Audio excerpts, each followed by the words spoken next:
So unit number 4.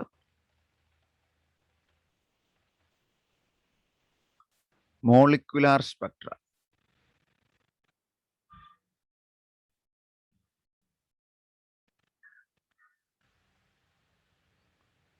നമ്മൾ നേരത്തെ atomic Spectra എന്ന് പറയുന്നതിൻ്റെ കേസിൽ ഒരു ആറ്റത്തിന് എക്സ്റ്റേണലി ഒരു എനർജി കൊടുത്തു കഴിയുമ്പോൾ ആറ്റം അതിൻ്റെ ലോവർ എനർജി ലെവലിൽ നിന്ന് അപ്പർ എനർജി ലെവലിലേക്ക് പോകാറ്. ഇവിടെയും സെയിം തിങ് തന്നെ. ഒരു മോളിക്യൂളിലേക്ക് നമ്മൾ ഒരു എക്സ്റ്റേണൽ എനർജി കൊടുക്കും, അല്ലെങ്കിൽ ഇപ്പം നമുക്ക് പറയാം ഒരു ഇലക്ട്രോ മാഗ്നറ്റിക് റേഡിയേഷൻ ആണ് വീഴുന്നതെന്ന് പറയാം. Electro magnetic radiation. Electro magnetic radiation എന്ന് പറഞ്ഞാൽ എന്ത് തന്നെയാണ്? നമ്മൾ പറയുന്ന ലൈറ്റ് എനർജി തന്നെയാണല്ലേ. അപ്പോൾ ഒരു മോളിക്യൂളിലേക്കാണ് വീഴുന്നത്. മോളിക്യൂൾ എന്ന് പറയുമ്പോൾ ഇപ്പം നമുക്ക് ഒരെണ്ണം അറിയാം. ഇപ്പം H2O ഒരു മോളിക്യൂൾ ആണെങ്കിൽ അതിനകത്ത് 2 ഹൈഡ്രജനും ഒരു ഓക്സിജനും ഉണ്ട്. ഇവിടെ ഒരു ഓക്സിജൻ ആറ്റിരിക്കും, ഇവിടെ ഒരു ഹൈഡ്രജൻ ആറ്റിരിക്കും, ഇവിടെ ഒരു ഹൈഡ്രജൻ ആറ്റിരിക്കും. അപ്പോൾ ഒരു ഇലക്ട്രോ മാഗ്നറ്റിക് വേവ് ഈ H2O മോളിക്യൂളിലേക്ക് വീണ് കഴിഞ്ഞാൽ ഇലക്ട്രോ മാഗ്നറ്റിക് വേവിന് പല പല വേവ് ലെങ്തും പല പല ഫ്രീക്വൻസി ഉണ്ട്. അറിയാമോ അത്? അതനുസരിച്ച് നമ്മൾ ഇലക്ട്രോ മാഗ്നറ്റിക് വേവിനെ radio wave, microwave, infrared, visible, UV,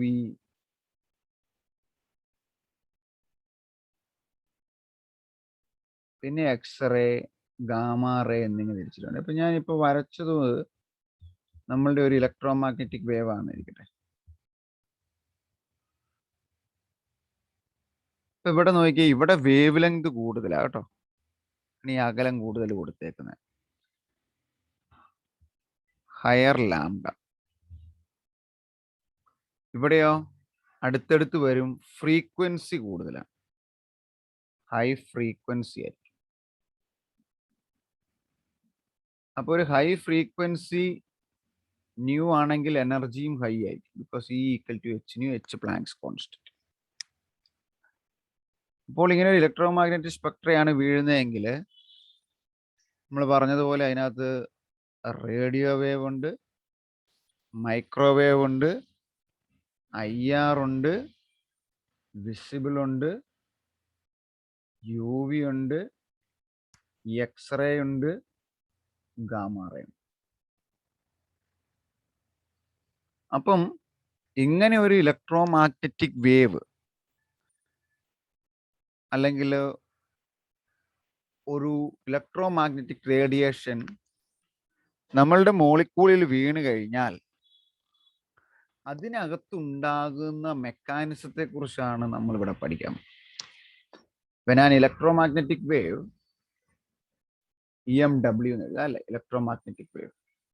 എൻ്റെ എളുപ്പത്തിനാണ് ഞാൻ എഴുതുന്നത്. When an electromagnetic wave fall on an atom, ഇവിടെ നമുക്ക് fall on a molecule, it produce or it undergo different mechanism.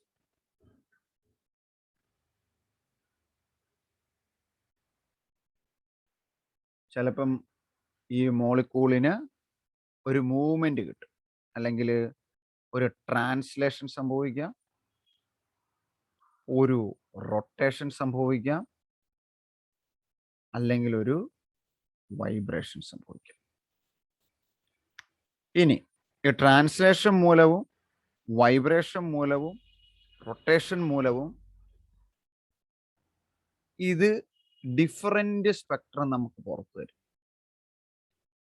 ഇപ്പം റൊട്ടേഷൻ ആണെങ്കിൽ ഓരോന്നും എക്സ്പ്ലെയിൻ ചെയ്ത് പറയാം. ഫോർ എക്സാമ്പിൾ പറയുകയാണെങ്കിൽ റൊട്ടേഷൻ, റേഡിയോ വേവ് വീഴുമ്പം, മൈക്രോവേവ് വീഴുമ്പം ആ ആറ്റം റൊട്ടേഷന് അണ്ടർഗോ ചെയ്യും. അപ്പം നമുക്ക് റൊട്ടേഷൻ സ്പെക്ട്ര തരും. IR വീണ് കഴിഞ്ഞാൽ ഒരു മോളിക്യൂൾ അല്ലെങ്കിൽ ഒരു ആറ്റം, മോളിക്യൂൾ എന്ന് പറഞ്ഞാൽ ഒരു മോളിക്യൂൾ വൈബ്രേറ്റ് ചെയ്യും. അപ്പോൾ അതൊരു വൈബ്രേഷൻ സ്പെക്ട്രം. ഇനി ഒരു യു വി വീണ് കഴിഞ്ഞാൽ, ഒരു അൾട്രാ വയലറ്റ് വീണ് കഴിഞ്ഞാൽ അവിടെ ഒരു ഇലക്ട്രോണിക് ട്രാൻസിഷൻ നടക്കും. അതായത് ലോവർ എനർജി ലെവലിൽ നിന്ന് അപ്പർ എനർജി ലെവലിലേക്ക് ഇലക്ട്രോൺ പോകും. അപ്പോൾ അതൊരു ഒപ്റ്റിക്കൽ സ്പെക്ട്ര, നമ്മളുടെ ഒരു ഇലക്ട്രോണിക് ട്രാൻസിഷൻ മൂലമുള്ള സ്പെക്ട്ര ആയിരുന്നു. അപ്പം 3 രീതിയിൽ സ്പെക്ട്ര കിട്ടും ഞാൻ മെയിൻലി പറഞ്ഞല്ലേ. ഒരു റൊട്ടേഷൻ സ്പെക്ട്ര കിട്ടാം, ഓർ വൈബ്രേഷൻ സ്പെക്ട്ര കിട്ടാം, ഓർ ഇലക്ട്രോണിക് സ്പെക്ട്ര കിട്ടാം. സോ നമ്മളുടെ electromagnetic radiation different wave length വരയ്ക്കാൻ കാരണം അതാണ്. റൊട്ടേഷൻ സ്പെക്ട്ര തരുന്നത് ആരാണ്? മൈക്രോവേവ്. ഒരു മൈക്രോവേവ് വീണ് കഴിഞ്ഞാൽ നമുക്ക് റൊട്ടേഷൻ സ്പെക്ട്ര കിട്ടും.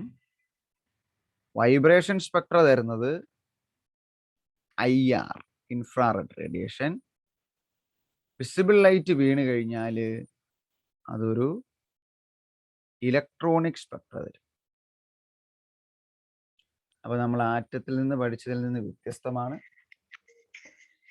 ഇവിടെ ഒരു ഇലക്ട്രോമാഗ്നറ്റിക് വേവ് വീണ് കഴിഞ്ഞാൽ ആ മോളിക്യൂള് ഒന്നെങ്കിൽ റൊട്ടേറ്റ് ചെയ്യുക. മോളിക്യൂൾ ആണ്ടോ, ആറ്റം മാത്രമല്ല മോളിക്യൂൾ. അപ്പം ഇവിടെ ഒരു ആക്സിസ് ഉണ്ടെങ്കിൽ ഇതേ നിന്നുകൊണ്ട് അതിന് വട്ടം കറങ്ങാം, റൊട്ടേറ്റ് ചെയ്യുക. ഈ ബോണ്ട് മുകളിലോട്ടും ഈ ബോണ്ട് താഴത്തോട്ടുമായിട്ട് ഇതിനെ ഇങ്ങനെ വൈബ്രേറ്റ് ചെയ്യുക. ഈ ആക്സിസിൽ നിന്നുകൊണ്ട് ഇങ്ങനെ റൊട്ടേറ്റ് ചെയ്യുക.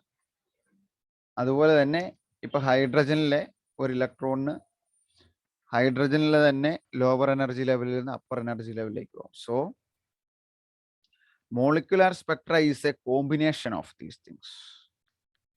അതുകൊണ്ട് മോളിക്കുലാർ സ്പെക്ട്രാനെ നമുക്കൊരു ബാൻഡ് സ്പെക്ട്ര എന്ന് വിളിക്കാം. ഒരു ബാൻഡായിട്ട് കിട്ടും. അതെന്ന് പറയുന്നത് കോമ്പിനേഷൻ ഓഫ്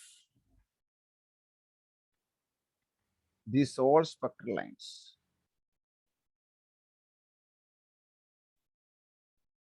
ഏതൊക്കെയാണ്? Rotation Spectra, that is due to microwave. Vibration spectra, that is due to infrared. Electronic spectra, that is due to the visible light. So ഇതിൻ്റെ ഒരു സൂപ്പർ പൊസിഷൻ ആയിട്ട് നമുക്കൊരു ബാൻഡ് കിട്ടുവാണ്. So molecular spectra of any molecule is considered as a band spectra. ആറ്റത്തിലായിരുന്നപ്പോൾ ഒരു ആറ്റത്തിനകത്ത് ഇലക്ട്രോണുകൾ lower energy ലെവലിൽ നിന്ന് അപ്പർ എനർജിയിലോട്ട് പോകുന്നത് മാത്രമേ കൺസിഡർ ചെയ്യുള്ളൂ. ഇവിടെ അതുകൊണ്ട് ഇലക്ട്രോണിക് ഉണ്ട്. പ്ലസ് ഈ ആറ്റത്തിന് റൊട്ടേഷൻ വൈബ്രേഷൻ വരുന്നു. So one more point is that, ഇപ്പം നമുക്ക് പറയാം ഈ മോളിക്യൂളിന് ഡിഫറെൻറ്റ് ഫോം ഓഫ് എനർജി കിട്ടും അല്ലേ. റൊട്ടേഷൻ എനർജി കിട്ടും, വൈബ്രേഷൻ എനർജി കിട്ടും, ഇലക്ട്രോണിക് എനർജി കിട്ടും. So the total energy E equal to E of electronic plus E of rotation plus E of vibration. This is the നമ്മളുടെ രണ്ടാമത് deal ചെയ്യുന്ന heading molecular energies. ഒരു മോളിക്യൂളിന് ഏതൊക്കെ energies പറ്റും? Rotation energy പറ്റും, vibration energy പറ്റും, electronic energy പറ്റും. ഞാൻ ഒന്നോടെ അതെ പോയിന്റ് അടുത്ത പാർട്ടിൽ ഒന്നോടെ ഡിസ്കസ് ചെയ്യും. ഇതൊന്ന് നോട്ട് ചെയ്തേ. അപ്പോൾ ഒരു മോളിക്യൂൾ ഒരു ഇലക്ട്രോമാഗ്നറ്റിക് എനർജി സ്വീകരിച്ചാൽ അതിന് കിട്ടുന്ന ഡിഫറെൻ്റ് എനർജീസ്, അതാണ് നമ്മുടെ സിലബസിൽ രണ്ടാമത് കിടക്കുന്ന ഹെഡിങ്, മോളിക്കുലാർ എനർജീസ്.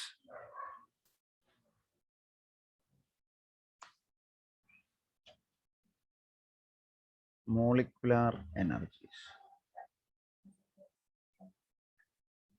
ഇപ്പം ഒരു മോളിക്യൂളിന് അതൊരു സോളിഡോ ലിക്വിഡോ ഗ്യാസോ ആണെന്നിരിക്കട്ടെ. ഇപ്പം ഒരു സോളിഡ് ആണെങ്കിൽ നമുക്കിപ്പം ഏതെങ്കിലും ഒരു എക്സാമ്പിൾ CH3Cl, ലിക്വിഡ് ആണെങ്കിൽ HCl, ഗ്യാസ് ആണെങ്കിൽ CO2, അങ്ങനെ ഏതെങ്കിലും മോളിക്യൂൾ ആണെങ്കിൽ when it absorb the electromagnetic energy, ആ എനർജീനെ ഈ ആറ്റത്തിനകത്തെ ട്രാൻസ്ലേഷണൽ എനർജി ഇത് എങ്ങോട്ടേലും ഇതിന് മൂവ് ചെയ്യാൻ പറ്റുവാണെങ്കിൽ, അല്ലെങ്കിൽ ഒരു മോളിക്കൂളിനകത്ത് ഇപ്പോൾ 2 ആറ്റം അതുപോലെ 3-4 ആറ്റം ചേർന്ന ഒരു മോളിക്കൂൾ, അതിനകത്ത് ഒരാറ്റത്തിന് ഒരല്പം ഇങ്ങനെ ഇരിക്കണേന്ന് വെക്കുക. ഈ ഒരു ആറ്റത്തിന് ഇങ്ങനെ അല്പം ട്രാൻസ്ലേറ്റ് ചെയ്യാൻ പറ്റും. അപ്പം നമ്മൾ അതിനെ വിളിക്കുന്ന പേരാണ് ട്രാൻസ്ലേഷണൽ എനർജി, TIONAL. നമുക്ക് അവിടെ ഒരു പോയിന്റ് എഴുതാം. Translation energy is due to the motion of the molecule.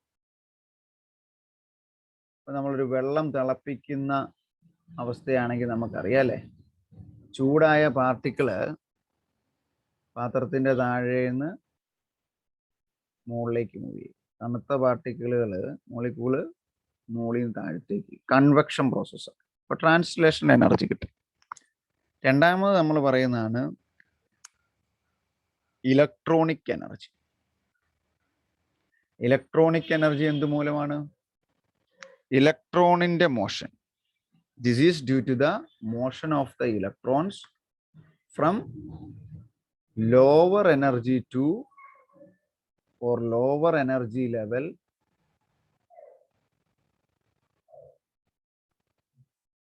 to upper energy level. നമ്മൾ നേരത്തെ കഴിഞ്ഞ യൂണിറ്റ് പഠിച്ച പോലെ ആറ്റോമിക് സ്പെക്ട്രയിൽ പഠിച്ചാൽ ഒരു ആറ്റത്തിലെ ഇലക്ട്രോൺ ഇതിനകത്ത് വരുന്ന കുറച്ച് എനർജി സ്വീകരിച്ച് പിന്നെ വേണേൽ മൂവ് ചെയ്യാൻ പറ്റുന്നവർക്ക്, അല്ലെങ്കിൽ ഒരു താഴത്തെ സ്റ്റേറ്റ് ഇരിക്കുന്ന ഇലക്ട്രോൺ എനർജി സ്വീകരിച്ച് മുകളിലോട്ട് പോവാം. മൂന്നാമത് വരുന്നതാണ് നമ്മൾ പറഞ്ഞ വൈബ്രേഷണൽ എനർജി. ഇപ്പൊ നമ്മൾ പറഞ്ഞ ഒരു H2O ഒക്കെ ആണെങ്കിൽ അതിന്റെ ഈ ആറ്റങ്ങൾക്ക്, ആറ്റത്തിൽ എന്ന് പറഞ്ഞാൽ ബോണ്ടിന്, this is due to the vibrations of the atom. Vibration of the atom മൂലം ഒരു വൈബ്രേഷൻ എനർജി കിട്ടും. ഈ ബോണ്ട് ഇങ്ങനെ കിടന്ന് വൈബ്രേറ്റ് ചെയ്യുമ്പം അതൊരു എനർജി സ്വീകരിച്ചിട്ടാണ് അത് വൈബ്രേറ്റ് ചെയ്യുക. അപ്പൊ അതിന്റെ ഒരു സ്പെക്ട്ര പുറത്ത് വിടും. നമ്മൾ IR സ്പെക്ട്ര എന്ന് പറയും. IR, infrared. ഇത് UV ലൈറ്റിന്റെ കേസിലാണ് ഇലക്ട്രോണിക് നടക്കുന്നത്. ട്രാൻസ്ലേഷൻ പഴയ എനർജി ലെവലിൽ നമുക്ക് കിട്ടും. അത് നമ്മൾ ഹൈ എനർജി ഇവിടെ നമ്മൾ അത്ര കൺസിഡർ ചെയ്യുന്നില്ല. Then the fourth one, rotational energy. Rotational energy, that is due to the rotation of the molecule. Same rotation of the molecule with respect to the center of mass. അങ്ങനെ കേട്ടിട്ടുണ്ടോ? Centre of mass. അല്ലെങ്കിൽ പറയാൻ പറ്റുന്നത് chemistry അങ്ങനെ പരമായിട്ട് നമുക്ക്, chemical പരമായിട്ട് നമുക്ക് പറയാം, due to the with respect to the centre of gravity. ഇപ്പൊ നോക്കിയേ, ഒരു H2O റൊട്ടേറ്റ് ചെയ്യുക എന്ന് പറഞ്ഞു കഴിഞ്ഞാൽ ഇങ്ങനെ മോളിക്കൂൾ ഇരിക്കുവാണെങ്കിൽ ഇവിടെ നിന്ന് റൊട്ടേറ്റ് ചെയ്യുള്ളൂ അല്ലേ? അല്ലാതെ ഇതേ ഇങ്ങനെ ഇറങ്ങുന്ന കേസല്ല. എവിടെയാണോ അതിന്റെ മാസ് കോൺസെൻട്രേറ്റ് ചെയ്ത് അതേ നിന്ന് റൊട്ടേറ്റ് ചെയ്യും. അപ്പൊ റൊട്ടേറ്റ് ചെയ്യുമ്പോൾ നമുക്ക് കിട്ടുന്നത് ഒരു റേഡിയോ വേവ്. റേഡിയോ വേവിന്റെ വേവ് ലെങ്ത് അല്ലെ എനർജി മൂലമാണ് റൊട്ടേഷൻ സ്പെക്ട്രം കിട്ടുന്നത്. അപ്പം molecular energies,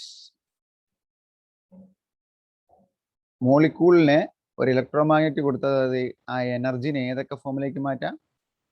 translation energy, electronic energy, vibration energy, rotation energy. ഇനി ടോട്ടൽ എനർജി, മുമ്പേ പറഞ്ഞത് ടോട്ടൽ എനർജി എന്ന് പറഞ്ഞാൽ ഇതിന്റെ എല്ലാം സമ്മേഷൻ ആയിരിക്കും. ഈ translation plus E vibration plus E rotation plus ഈ ഇലക്ട്രോണിക്. ഇനി ട്രാൻസ്ലേഷൻ എനർജി ഞാൻ പറഞ്ഞ പോലെ പല അവസരത്തിലും നമുക്ക് ആവശ്യമായി പല ആറ്റത്തിന്റെ കേസിലും വരാറ്. So the net energy equation is equal to E electronic plus E vibration plus E rotation. ഇത്ര എഴുതിയാൽ മതി. മോളിക്കുലാർ എനർജീസ് ഓഫ് അല്ലെങ്കിൽ ഡ്യൂ ടു ഇലക്ട്രോമാഗ്നറ്റിക് റേഡിയേഷൻ. ഈ എനർജി സ്വീകരിക്കുന്നത്. ഇപ്പം നമുക്കൊരു ഇലക്ട്രോമാഗ്നറ്റിക് റേഡിയേഷൻ കിട്ടിക്കഴിഞ്ഞാൽ ആ റേഡിയേഷൻ അനുസരിച്ച് നമ്മളുടെ മോളിക്യൂൾ എന്തൊക്കെ ചെയ്യാം? ചിലപ്പം റൊട്ടേറ്റ് ചെയ്യാം, ചിലപ്പം വൈബ്രേറ്റ് ചെയ്യാം, ചിലപ്പം ഇലക്ട്രോണിക് ട്രാൻസിഷൻ നടക്കും. അപ്പം so our next heading the classification of molecules. അതനുസരിച്ച് നമ്മൾക്ക് മോളിക്യൂളിനെ പലതായിട്ട് തിരിക്കാം. Classification of molecules.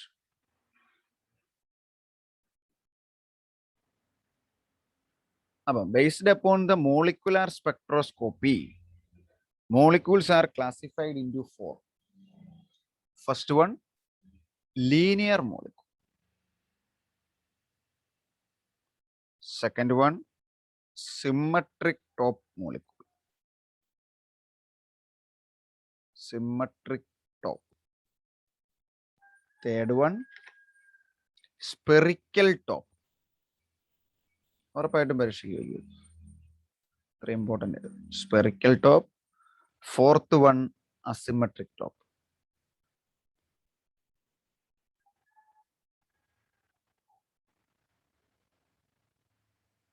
സോ ഒരു മോളിക്യൂളിനെ അല്ലെങ്കിൽ മോളിക്യൂളുകളെ 4 കാറ്റഗറി പെടുത്താം based upon the molecular spectrum. ഇനി ഇത് എന്തിനെ ഡിപ്പെൻഡ് ചെയ്യുമെന്ന് ചോദിച്ചാൽ, ഇപ്പം നമ്മളൊരു മോളിക്യൂൾ എടുത്ത് നോക്കുക, കൺസിഡർ എനി മോളിക്യൂൾ. അപ്പം നമ്മൾ നേരത്തെ പറഞ്ഞു ഒരു മോളിക്യൂള് റൊട്ടേറ്റ് ചെയ്താൽ അതിന് എന്ത് കിട്ടും? ഒരു റൊട്ടേഷണൽ മൊമെന്റ് ഓഫ് ഇനേർഷ്യ ഉണ്ട്. നിങ്ങൾ ഫസ്റ്റ് സെമി വല്ലതും പഠിച്ചായിരിക്കും. Moment of inertia I is equal to summation over mr². I is equal to mr². പഠിച്ചതല്ലേ? ഇവിടെ നമ്മൾ അങ്ങനെ തന്നെ എക്സ് വൈ ഇസഡ് എന്ന് പറയുന്ന 3 ആക്സിസ് കൺസിഡർ ചെയ്യാന്ന് വെക്കും. ഇവിടെ ഇങ്ങനെ ഒരു ആക്സിസ്, ഇങ്ങനെ ഒരു ആക്സിസ്, ഇതിന് രണ്ടിനും പെർപെൻഡിക്കുലർ ആയിട്ട് ഇങ്ങനെ ഒരു ആക്സിസ്. ഇവിടെ നമ്മൾ ഇതിനെ എ ബി സി എന്നാ പറയാം. ഇതിനിപ്പം എ എന്ന് പറയാം, ഇതിനിപ്പം ബി എന്ന് പറയാം, ഇതിനെ തുളഞ്ഞു കയറി പോകുന്ന ആക്സിസ് ഇതിനെ സി എന്ന് പറയും. അപ്പം the moment of inertia with respect to the A axis, that is represented by IA. The moment of inertia with respect to B is represented as IB. And the moment of inertia with respect to C is referred as IC. അപ്പം this classification is based on the moment of inertia.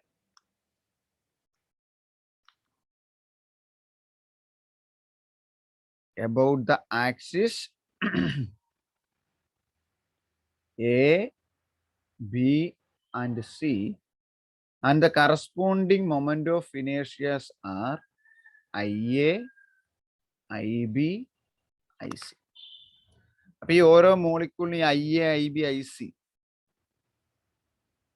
A ആക്സിസിലെ moment of inertia, B ആക്സിലെ moment of inertia, C ആക്സിലെ moment of inertia, അങ്ങനെ ഈ A B C നമ്മൾ വിളിക്കുന്നവരാണ് 3 rotational axis എന്ന് പറയാം കേട്ടോ. Different 3 rotational axis. നമ്മളൊരു സ്പെക്ട്രം അല്ലെങ്കിൽ റേഡിയേഷൻ കൊടുത്തു കഴിഞ്ഞാൽ റൊട്ടേറ്റ് ചെയ്യാൻ പറ്റുന്ന 3 ആക്സിസുകളാണ് IA-യും IB-യും IC.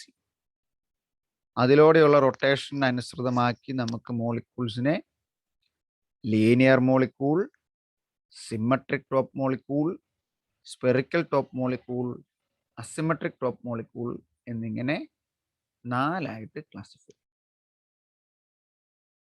ഈ 4 മോളിക്യൂൾ എസ് ആയിട്ടോ മറ്റോ ചോദിച്ചു കഴിഞ്ഞാൽ ഓരോ ഡിഫറെന്റ് ടൈപ്പ് മോളിക്യൂൾ ഏതാണെന്ന് ചോദിച്ചു ഓരോന്നിനെ കുറിച്ച് എഴുതേണ്ടി വന്നു. അപ്പോൾ first one linear molecule.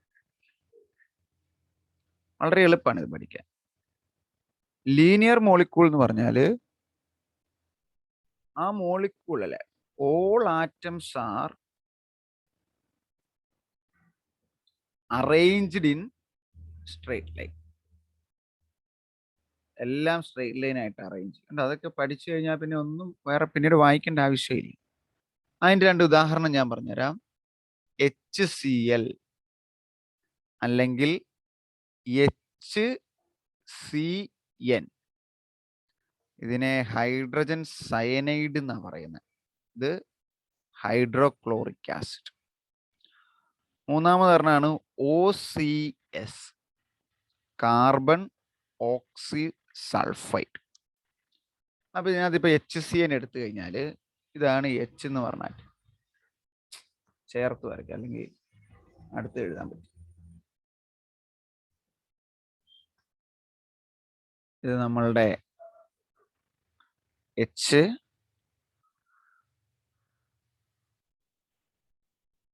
Hydrogen ആറ്റത്തിന് 2 electron മതി വാലൻസി പൂർത്തിയാക്കാൻ. അപ്പൊ ഇവിടെ കാർബണിന്റെ മൊത്തം വാലൻസി 4ആണ്. അപ്പൊ ഇവിടെ ഒരു ബോണ്ട് വരച്ചാൽ ഇങ്ങോട്ട് 3 എണ്ണം വരയ്ക്കണം. Triple bond, that is N. അപ്പൊ നമ്മൾ പറഞ്ഞു എയും ബിയും സി എന്നും പറയുന്ന ആക്സിസ് എതിലേ കടന്നു പോകുന്ന പറഞ്ഞത്? സെന്റർ ഓഫ് ഗ്രാവിറ്റി അല്ലെ സെന്റർ ഓഫ് മാസ്. അപ്പം നൈട്രജൻ വലിയൊരു മോളിക്കൂൾ, കാർബൺ വലിയ മോളിക്കൂൾ, ഹൈഡ്രജൻ ചെറിയൊരു മോളിക്കൂൾ. അപ്പം ആക്ച്വലി ഇതിന്റെ സെന്റർ ഓഫ് മാസ് ഏകദേശം ഇവിടെയൊക്കെ വരും, സെന്റർ ഓഫ് ഗ്രാവിറ്റി എന്ന് പറഞ്ഞു.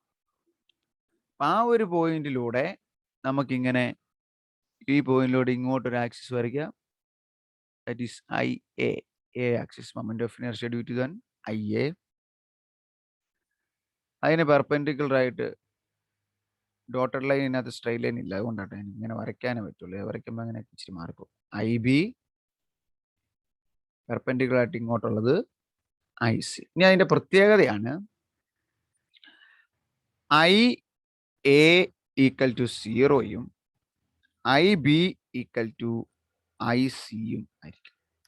This is in the case of a linear molecule. ഇത്ര എഴുതിയാച്ചാൽ നിങ്ങൾ ലീനിയർ മോളിക്കൂളിൽ ആറ്റം എല്ലാം ലീനിയർ ആയിട്ട് അറേഞ്ച് ചെയ്തിരിക്കുന്നു. അപ്പോൾ consider the moment inertia with respect to 3 axis ABC, IA, IB and IC. In a linear molecule, IA equal to 0 and IB equal to IC. Examples: HCl, HCN, OCS. HCl hydrochloric acid, hydrogen cyanide, carbon oxysulfate. Second one. രണ്ടാമത് നമ്മൾ ഏതാ പറഞ്ഞ?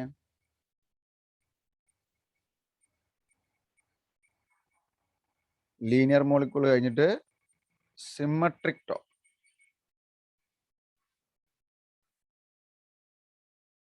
Top. Top എന്ന് പറഞ്ഞാൽ നമ്മൾ പറയും മോളിൽ അല്ലേ, ഒരാറ്റം മോളിൽ വരുന്ന രീതിയിലുള്ള അറേഞ്ച്മെന്റ് ആയിരിക്കും. ഇവിടെ എന്ന് പറഞ്ഞാൽ ഒരെണ്ണവും 0 ഇല്ല. ഓൾ മൊമെന്റ് ഓഫ് ഇനേർഷ്യ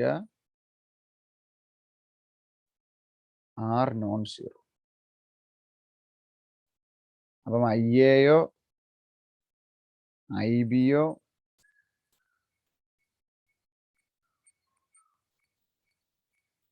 അങ്ങനെ എഴുതാൻ പറ്റില്ല, ഒന്നും 0 ആവില്ല. അവിടെ നിൽക്കട്ടെ.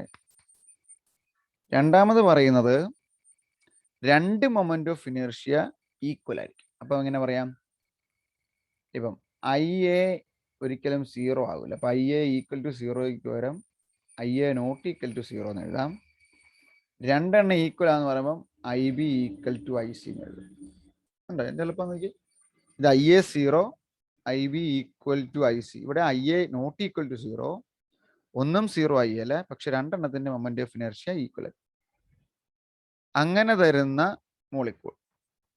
ഇതിൻ്റെ ഒരു കേസിൽ IA നോട്ട് ഈക്വൽ ടു 0 എന്ന് പറഞ്ഞാൽ IA വെരി വെരി ലെസ്. അപ്പം 1 more പോയിന്റ് എഴുതാം.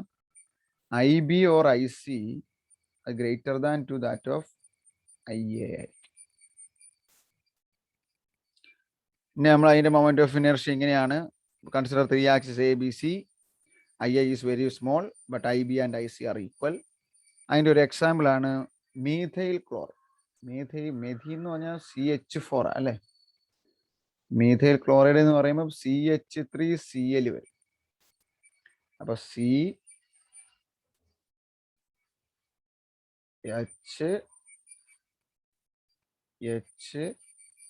CH3 Cl ഇങ്ങനെ ടോപ്പ് മുകളിലോട്ട് നിൽക്കും. അതുകൊണ്ടാണ് ഇതിനെ സിമ്മട്രിക് ടോപ്പ് എന്ന് വിളിക്കാൻ കാരണം. CH3Cl ക്ലോറിൻ വലിയ മോളിക്കൂളാണ്. കാരണം 35 മറ്റാണ് അതിൻ്റെ. അപ്പം ഇവിടെ വരും സെൻറ്റർ ഓഫ് ഗ്രാവിറ്റി ഏകദേശം. അപ്പം ഈ ലീനിയറിലുള്ളതാണ് എ എന്ന് പറഞ്ഞോ, ലീനിയർ ആക്സിസ്. അപ്പം ഇങ്ങോട്ട് വരയ്ക്കുമ്പോൾ ഇവിടെയാണ് IA. അതോടെ നോർത്താൽ മതി. IA മറ്റത് എങ്ങനെ വേണം വരയ്ക്കാം. ഇത് IB, ഇത് IC. That is linear molecule, symmetric top molecule. Then third one, spherical top. Third one, spherical top.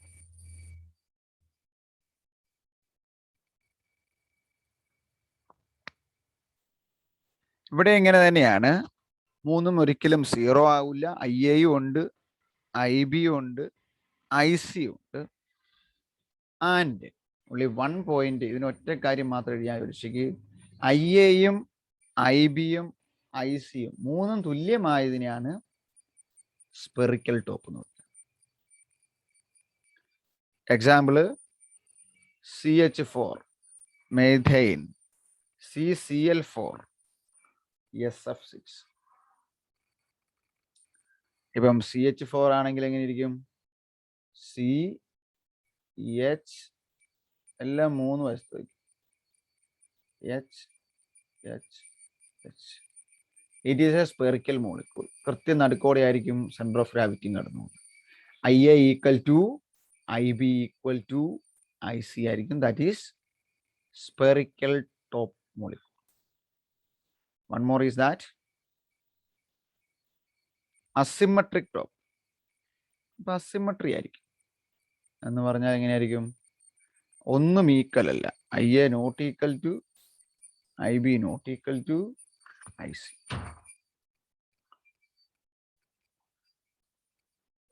ആ മോളിക്യൂളിന്റെ 2 എക്സാമ്പിൾ ആണ് നമ്മളുടെ H2O, വാട്ടർ.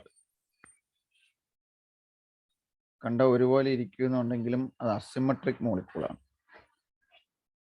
H2O. രണ്ടാമത് പറയുന്ന എക്സാമ്പിൾ ആണ് CH2 double bond CHCl. CH2 വരയ്ക്കാൻ ഒരു C ഇവിടെ വരയ്ക്കാം, 2 H ഇങ്ങോട്ടും ഇങ്ങോട്ടും വരയ്ക്കാം. ഡബിൾ ബോണ്ട് ഒരു C ഇവിടെ വരയ്ക്കാം, ഒരു H ഇങ്ങോട്ട് വരയ്ക്കാം, ഒരു Cl ഇങ്ങോട്ട് വരയ്ക്കാം.